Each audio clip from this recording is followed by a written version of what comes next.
Hey everyone, it's Greg, and it's another edition of Unbreakable Spirits. It is Saturday, August the 12th. Happy weekend. And I'm all geared up with my Phillies gear. Not that I'm not usually during the day, every day, but today I'm going to the ball game tonight. Our red hot Phillies are playing those Minnesota Twinkies, the Twins, and it should be a fun game. I might as well just stay at Citizens Bank Park. I was there last Saturday. I'm going to be there today. I'll be there twice next week for two, not just one, two Bruce Springsteen concerts. Looking forward to that. And then the following week, week and a half, I'll be at three more Phillies games. That'll wrap up my Phillies for the year until the playoffs are rolling. Uh, so I think what I'm going to do is just take a sleeping bag, camp out at Citizens Bank Park. It'll save the drive back and forth all the time. Anyway, a couple of things I wanted to talk about today. First of all, before we start talking about our usual stuff, I wanted to send out my thoughts and prayers to the people over in Hawaii, specifically Maui. That's a terrible, horrendous situation. If you watch the news and you see about the fires over there, it's just really sad what's happening. And anyway, I just wanted to say that I'm thinking about those people and praying for them too, as I'm sure you are.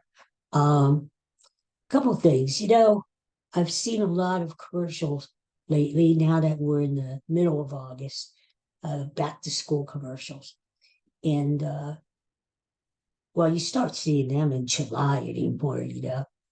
And I remember this time of the year when I was getting ready to go back. In fact, there was a little blurb on the news this morning about how to help your child, if you have a kid, cope, adjust to going back to school.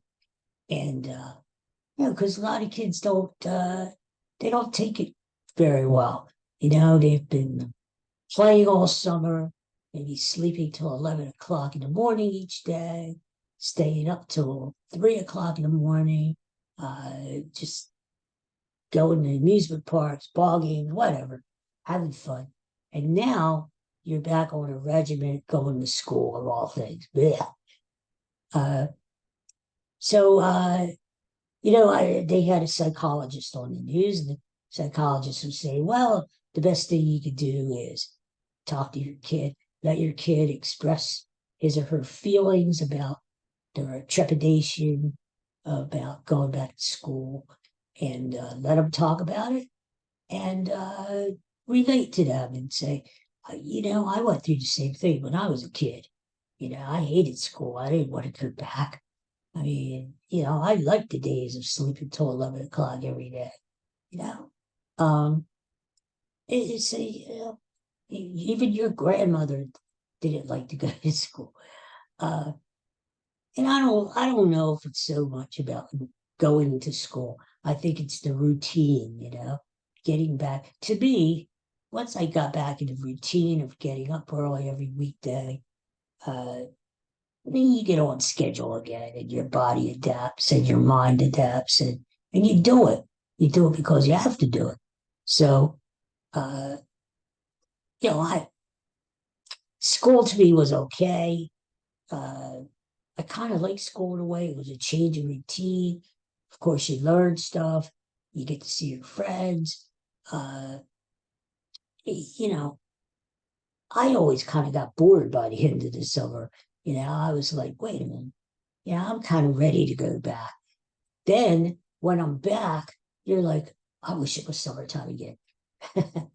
What I really liked though was this time of the year prepping for school. Like new box of crayons, all sharpened up, your pencils, your note papers, and your uh, new lunchbox. Uh, Back in the day, we carried our lunch boxes. Uh, I remember I had a Flintstone. Yeah, I had a Flintstone lunchbox with a Flintstone thermos and stuff with my same stupid lunch every day. Bologna sandwich, put a little mustard on there, a pickle on the side, definitely a tasty cake for dessert. Probably either chocolate cupcake or the butterscotch crumpets. Those are my or the lemon pie. The lemon pie.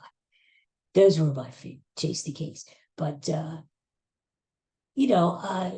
it's not so bad. You get new clothes and fresh new haircut.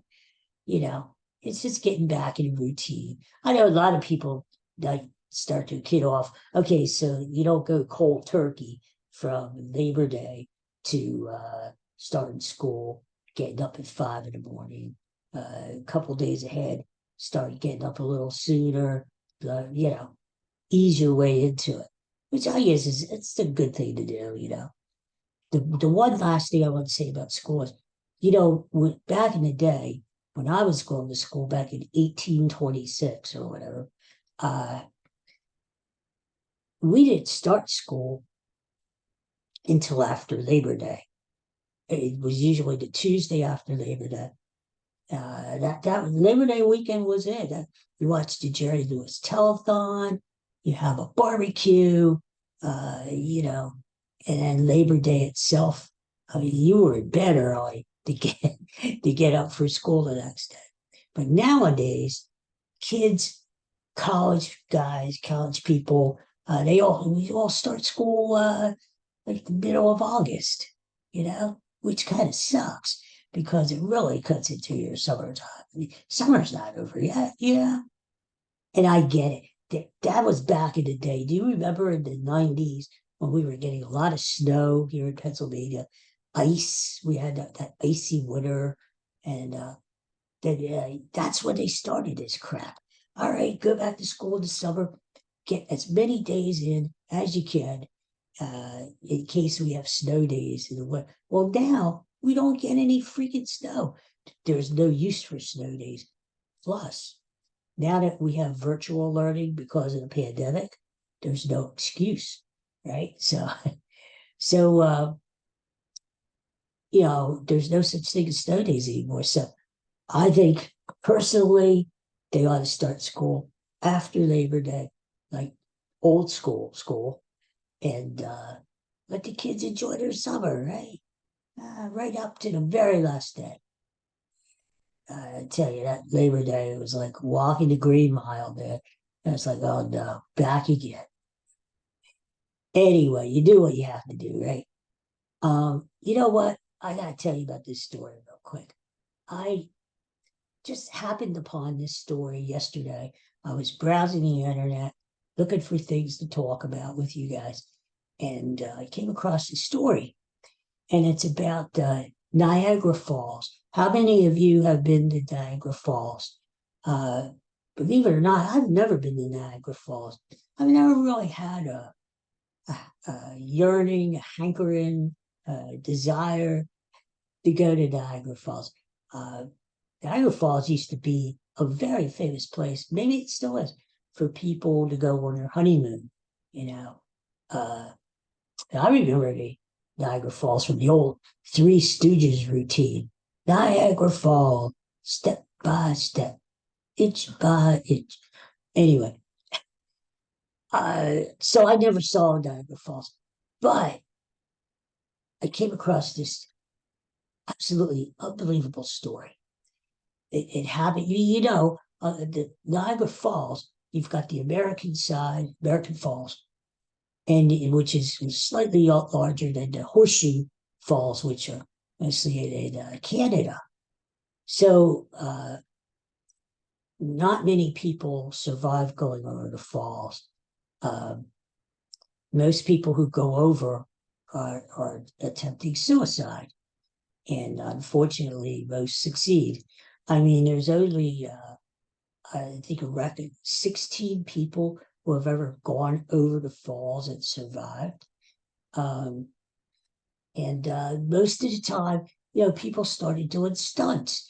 They would put themselves in barrels and roll over the falls, thinking that the barrel was going to protect them. And at the bottom of Niagara Falls, it kind of gets you out of there and you survive. Well, a few people did survive, a few people didn't. I mean, the rule of thumb is if you're thinking of throwing yourself off of Niagara Falls, don't do it because chances are you're probably not going to live. So, anyway, this story happened back in 1960. And so we're talking 63 years ago, right? This 7-year-old kid, his name was Robert Woodward.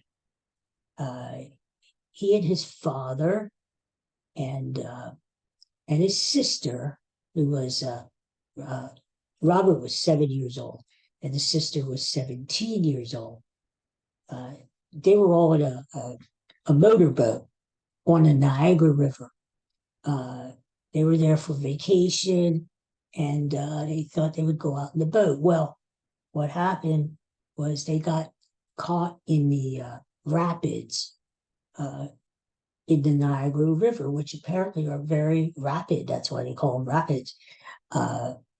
And to make a long story short, the boat was capsized. So they're floating down the river and they're actually floating toward Niagara Falls. Unfortunately, the father did not make it. The father went over the falls and died instantaneously. The sister was saved. Now, here's the story about the sister. She was 20 feet. Get this, 20 feet. I guess that's from like where I'm sitting down to the door, 20 feet away from going over the falls. But before she went over the falls, the people on the side saw her in the river going down toward the falls. And a guy jumped the railing, went down to the edge of the river, put out his hand for this girl to grab his hand so he could pull her up out of the water. The only thing she could grab was his thumb, and she was hanging on for dear life, literally. This guy said he needs help. He started yelling, "Help!" Another guy jumps the railing, goes down, and helps this guy pull this girl out. These two guys were from Jersey, two Jersey guys, and they just happened to be there. They didn't know each other. They just happened to be from Jersey, and they just happened to be there to see Niagara Falls, and they got caught up in this rescue. Well, anyway, as the sister was being rescued, the little boy, Robert, only 7 years old, was heading toward the falls. Now, he was being jostled around in the rapids. He was getting beat up pretty bad. He was hitting stones and rocks and just going around in circles. And he had said they asked him what his emotions were like. And he said, well, I really thought that I was going to die. He said, my first emotion was panic, as I guess we all would. He started panicking and he didn't know what to do to get out of the water. And again, the kid's only 7, right? So this fast current is taking him down the Niagara River toward the falls. And he says that he went from panic to anger because he saw while he was going down in the river, he saw these people on the side, the bank, calling his name, yelling for him, running along, thinking how they're going to get this kid out of there before he reaches the falls. And he had anger because he felt they're there. Why don't they come and help me? Right. And his final feeling was a feeling of peace and contentment. Why? Because he resigned himself to the fact that he was going to die. He was worried really about his sister, worried about what would happen to his dog and what would happen to his toys if he died and he wasn't around anymore. He said, in that instant, his life passed between his eyes. It was 7 years. Oh, there goes the dogs. Somebody must be here. His life, literally, those 7 years flashed before his eyes. You know, you hear about the people who are in dire situations, who are facing death. They say your life flashes before your eyes. Everything that you've done in your life. It's like a movie being projected on the big screen of your brain, and it's you see the movie of your life flash by your eyes. Uh, this is what the kid was thinking about as he was progressing to the falls. So he did. He went over Horseshoe Falls, which is the Canadian side. Uh, no protection. All he had was a life jacket on from he put that on when he was in the motorboat with his dad and sister, and he had like a bathing suit on, and that was it. No protection, no barrel, no nothing. He just went over the falls. Well, miraculously, and they still call this down. This happened on July 9th, 1960. They still call this the miracle of Niagara Falls. And the kid survived. He went over the falls, survived the fall. It was 170 feet to fall. I mean, the fall would kill him, right? Uh, he survived down to the whirlpools, and he did down at the bottom, and you see the mist, and you can imagine the noise of the waterfall. And it had to be so horrific for this little kid. And I had to be scared. Um, but he survived. He survived the fall. And when he got to the bottom, his luck was the boat. You know, they have boats that take you around the river, under the waterfalls. And even back in 1960, the boat, which is called the Maid of the Mist, was just turning the corner. Just luck, just it was a miracle. Turning the corner of the falls, spotted the kid in the water. The captain angled the boat starboard side alongside to pick up the kid. Threw out a life raft 3 times. Couldn't get it to him the first 2 times. Water was just too raging. The kid, he was flailing away, crying, panicked. Finally, they throw him the life raft. He grabs it. He gets on top of the life raft. They pull him toward the boat. They bring him up onto the boat. The kid is okay. They send the kid to the hospital. The kid has what they called a minor concussion. After 3 days, they release him back home. His sister had only a few cuts and bruises from her ordeal, and she was okay. It's an amazing story because Robert Woodward, 7-year-old Robert Woodward, is still, 63 years later, is still the only child to go over Niagara Falls and survive.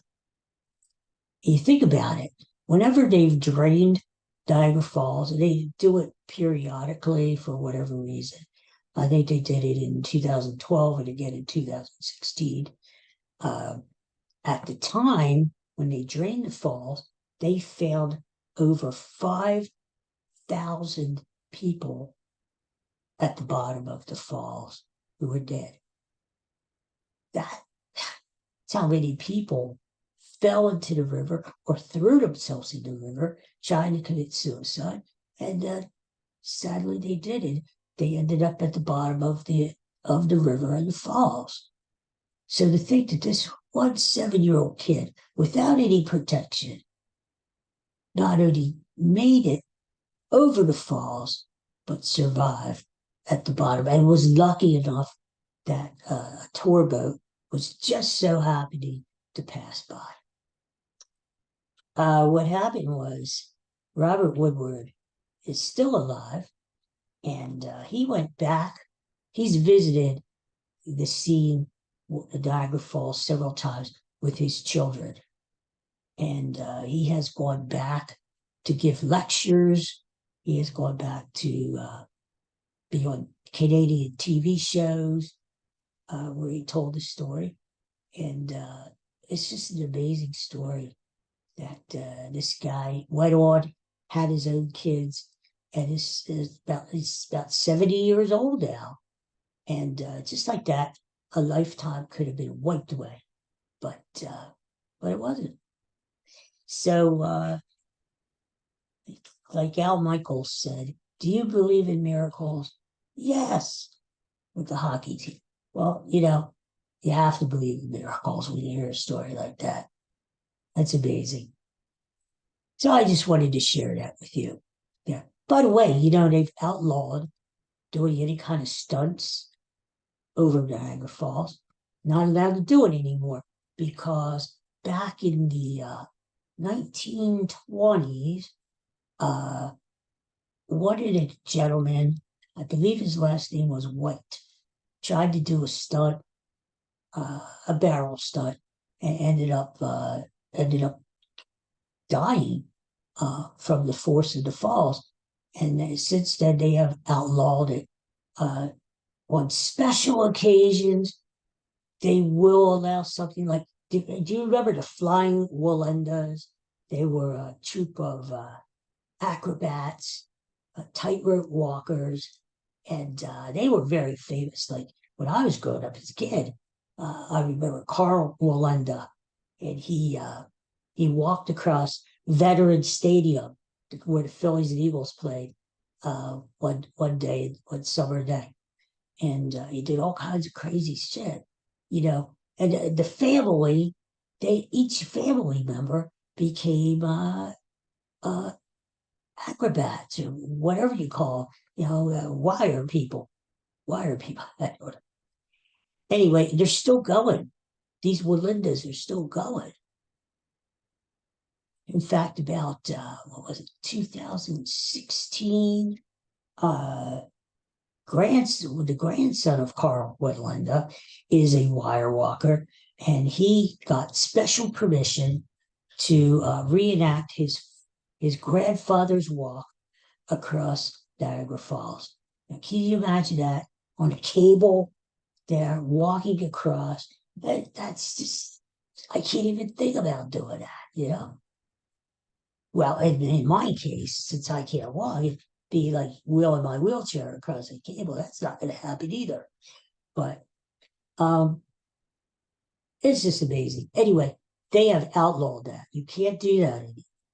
You cannot do what they call stunts, to go over the falls. You can't do it.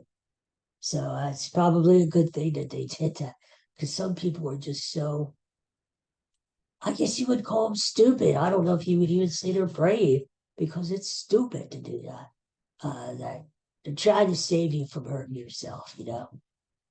So anyway, you hear that banging in the back? That's the painter. Since I've been talking to you guys, they've been renovating our kitchen, and it looks beautiful. I wish I could show it to you, but they're almost done. The construction workers are done. The kitchen is done. The only thing that needs to be done is the painter is painting the kitchen and the dining room, and he should be done today. So by this time tomorrow, brand new kitchen, and it's been worth all the banging and the noise and all that crap. So that's good news. So that's it for today. We'll be back on Monday with some more lighter news, and hopefully it brings you a smile. And I hope you guys have a great Sunday and a great rest of the weekend. I'll be down at the ball game tonight. Think of me and root for another Phillies win there. So, and our Eagles play today. I was a little torn. So do I wear my Phillies gear today or my Eagles gear? Because the Eagles are playing tonight down in Baltimore. And I said, since I'm going to the Phillies game, I'm going to wear the Phillies red. So can catch up with the Eagles green tomorrow. So I won't be on tomorrow. It's Sunday. Even God rested on Sunday. So I will be back on Monday with some more crazy shit here to roll out to you guys. And I hope you enjoy it. If you like it, hit the subscribe, like button, whatever it is, whatever's good, hit it for me, okay? And I hope to see you all again on Monday. Take care and have a great rest of the weekend. Bye bye.